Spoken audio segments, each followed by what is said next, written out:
চলতি বছরের শুরু থেকে একটানা বেড়ে গেছে স্বর্ণের দাম। আউন্স প্রতি দাম এখন $4,000 ছুঁই ছুঁই। পরিস্থিতি সামাল দিতে মূল্যবান এই ধাতুর মজুদ বাড়াতে শুরু করেছে বিভিন্ন দেশ। আর রিজার্ভের পরিমাণের দিক থেকে সবার সামনে রয়েছে মার্কিন যুক্তরাষ্ট্র।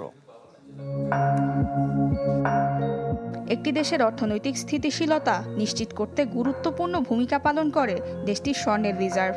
মুদ্রার বিনিময় হার নিয়ন্ত্রণ তো বটেই, আর্থিক অনিশ্চয়তার সময়ও নির্ভরযোগ্য উৎস হিসাবে কাজ করে এই স্বর্ণ। এই কারণে উন্নত দেশের নজর স্বর্ণের মজুদ বাড়ানোর উদ্যোগে। বিশ্বের স্বর্ণের রিজার্ভের তালিকায় প্রথম স্থান দখল করে আছে যুক্তরাষ্ট্র। দেশটির স্বর্ণের মোট রিজার্ভ 8,133 টনের কিছুটা বেশি। বৈদেশিক রিজার্ভের 75%-রও বেশি মজুদ স্বর্ণে। এছাড়াও বিশ্বের 90 থেকে 95% স্বর্ণই যুক্তরাষ্ট্রে মজুদ বলে কথিত রয়েছে। যুক্তরাষ্ট্রের অর্ধেকেরও কম 3,351 টন স্বর্ণের মজুদ নিয়ে দ্বিতীয় স্থানে রয়েছে জার্মানি।